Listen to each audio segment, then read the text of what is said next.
you're fighting for your faith, for your family, for your people, for your tradition, for your way of life, and very much more.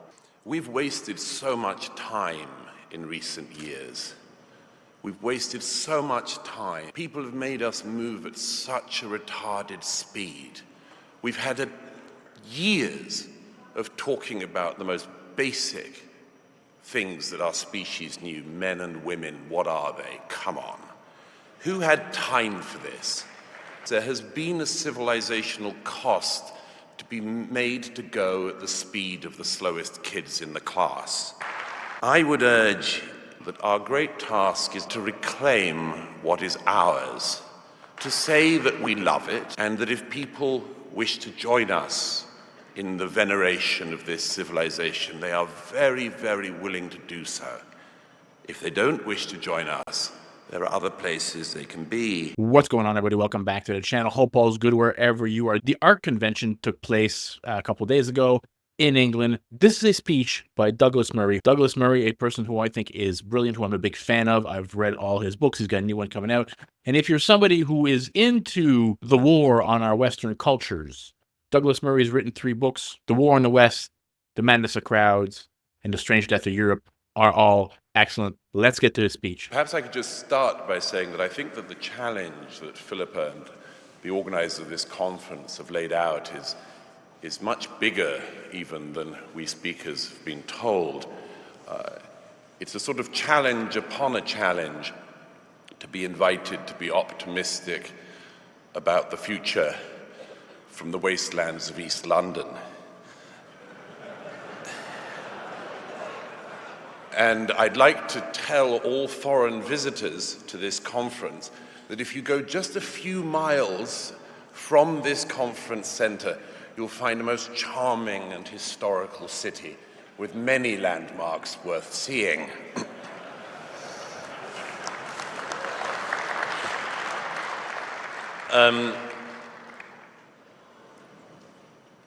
One of the questions, I think, that all ages ask themselves is, what do they call the age that they are in? Almost every age has had this question.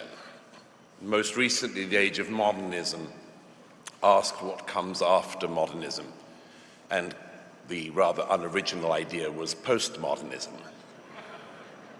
Postmodernism, of course, included its offspring of deconstructionism, and nothing came from that. But I would like to suggest a name for the age that we should be in and the age that this conference can help bring in, the age of Reconstruction. We should be the Reconstructionists. The deconstructionists knew something about how to take things apart, but like children with bicycles, had no idea how to put them back together. So it'll be the job of people like those in this room to try to put that civilization back together, and I'm delighted that that's one of the things that we're gathered here to do. I wanted to lay out 2 broad ideas of what we can do to bring that to pass.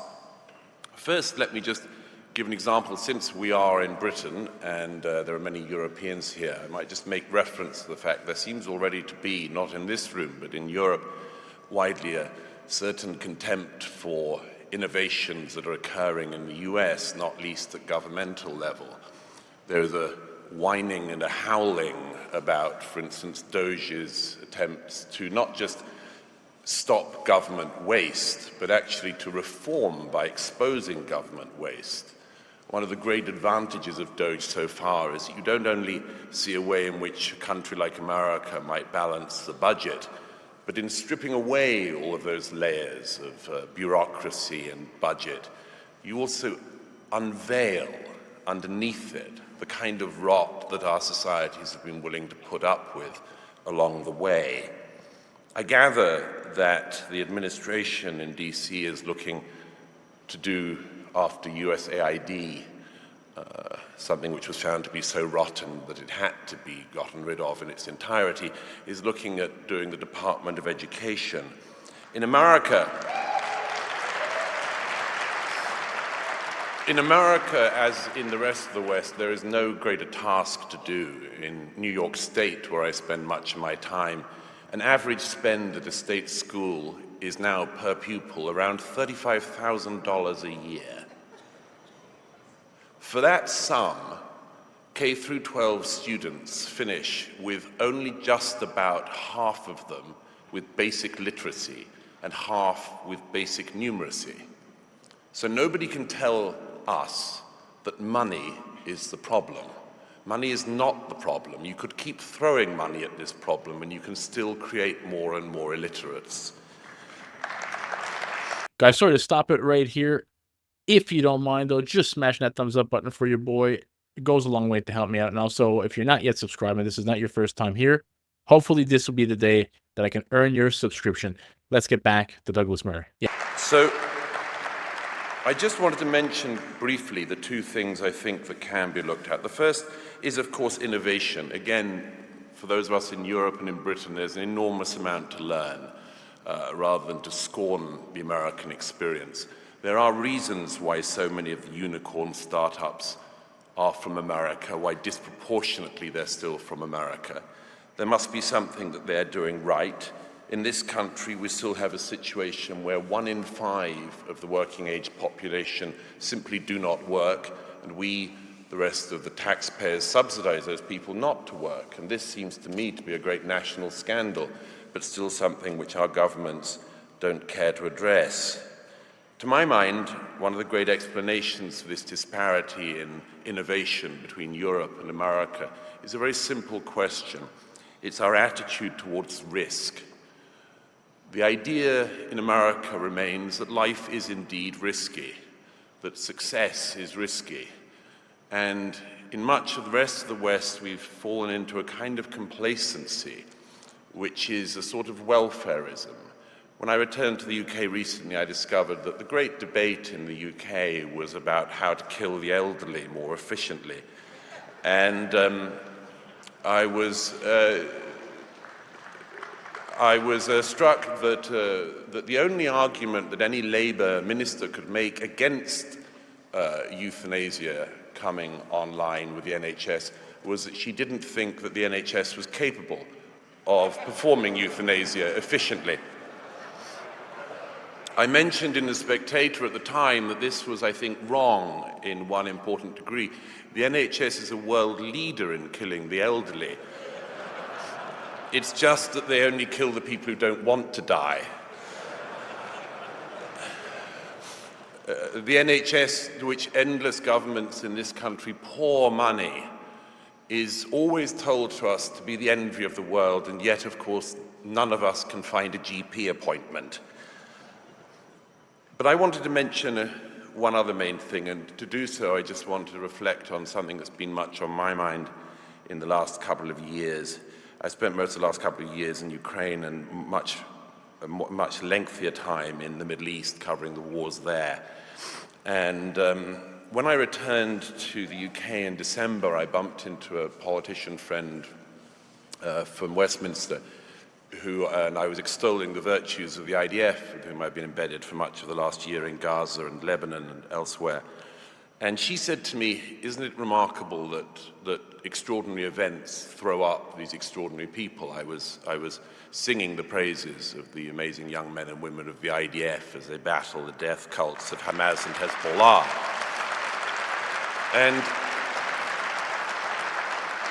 And this politician said to me, it is amazing, isn't it, Douglas, that this young generation has stepped up to the challenge, has answered that question of whether or not their generation is fit for the civilizational challenge. And she said, it's extraordinary the way in which events throw up people. And I said to her, there's a tweak we need to do to that analysis, which is it's not just extraordinary events that throw up extraordinary people. It's extraordinary events when they come up against people who have been extraordinarily well cultured. And what I mean by that is that it's not enough that a civilization or a generation comes across a defining moment. It is that when that happens, you know what you're fighting for. It is that you know you're fighting for your faith, for your family, for your people, for your tradition, for your way of life, and very much more.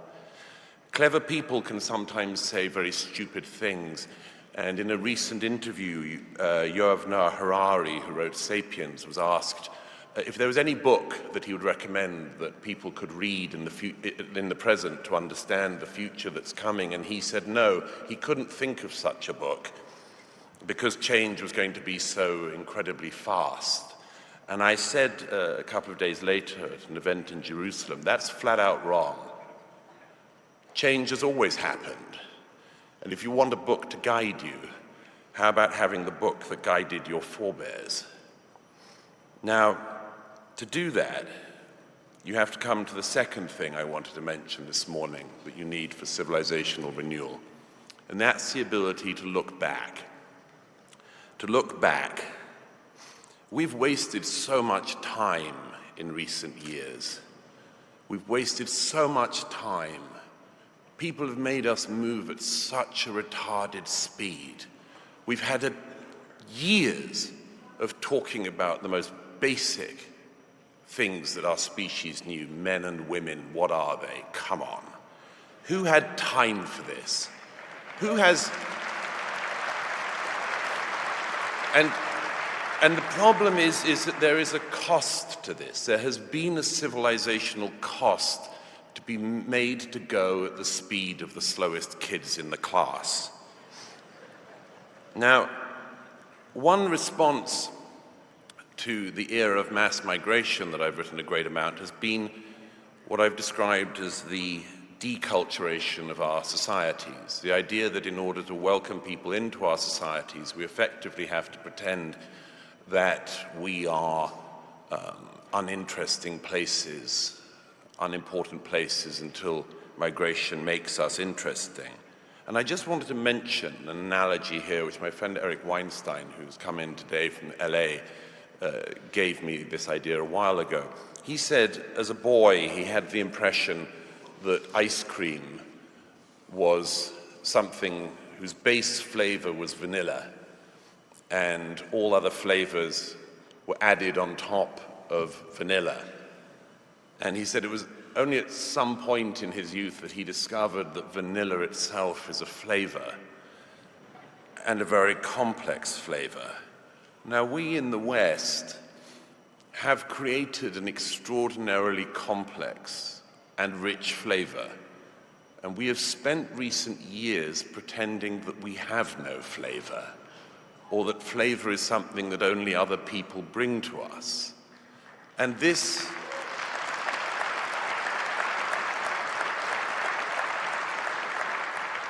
is, of course, flat out wrong, but it's been something that we have told more than one generation of young people in the West. We've told them that we don't really have anything very great, or if we do, we oughtn't to talk about it too much.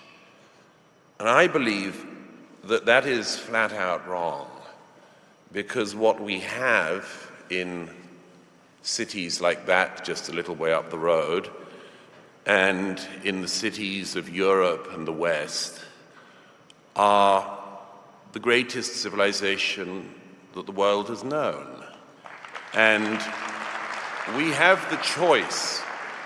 We have the choice either to live in the wastelands or to rebuild them. Now, there are cities in Europe, I think of cities like Budapest, I think of many German cities, where the idea is that you actually can restore beauty to the built environment, that people do not need to wander like lost souls around the wastelands of East London looking for meaning against buildings that tell them you are nothing, you do not matter. We have the opportunity to restore, not just in the built environment, but in the educational environment, to make sure that when we talk about our culture, we don't just talk about it, but we also do it.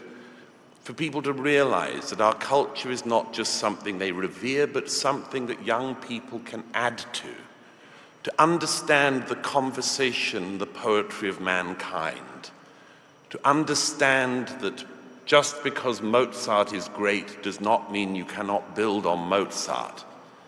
That just because the great buildings are great does not mean you cannot add to them. I would urge in the age of reconstruction that our great task is not just to break through with innovation, but to reclaim what is ours, to say that we love it, and that if people wish to join us in the veneration of this civilization, they are very, very willing to do so. If they don't wish to join us, there are other places they can be.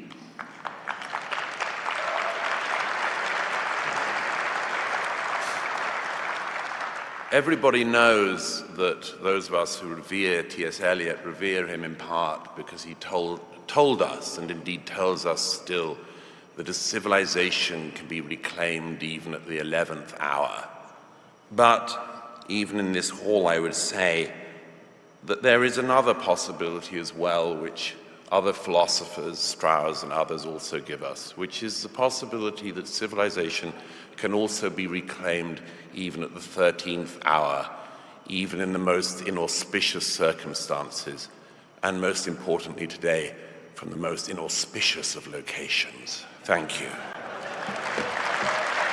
The left has spent the last, or has tried to spend the latter part of the last decade teaching people in schools, and it's crazy how falsely, is that the right word? Falsely, our kids are being taught about American history, that everything in American history is bad and racist, and we're just colonizers, and white people invented racism. It's a revision of history that is completely wrong. All these people in the West telling us that our Western cultures are evil because they're, in America, we're taught that we pretty much invented racism.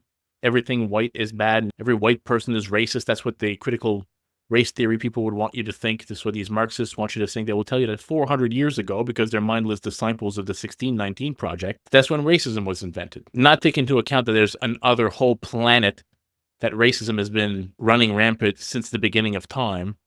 But also, to which I would bring up to these leftoids, is that you can also say that white men, Western men, abolished slavery. White men didn't invent slavery.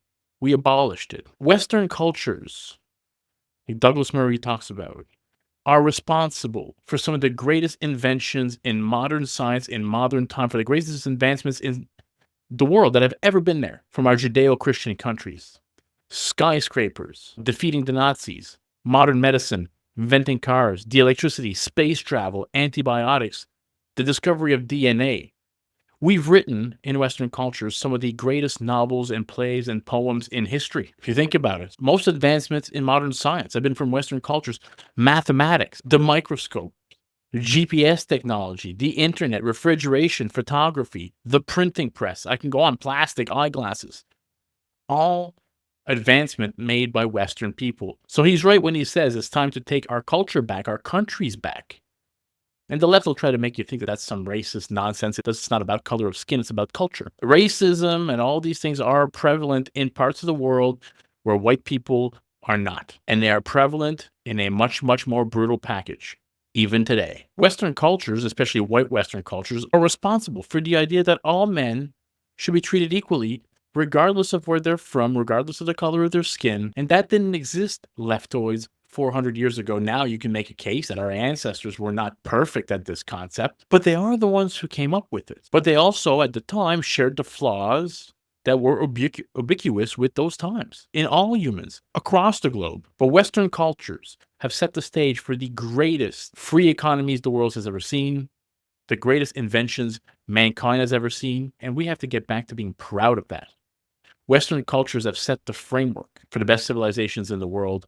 Like Douglas Murray said, it's time to take that back. I hope you enjoyed the video. If you did, smash that thumbs up button for your boy. Consider subscribing to the channel. Help it grow. I'll catch you all in the next one. Peace out, everybody.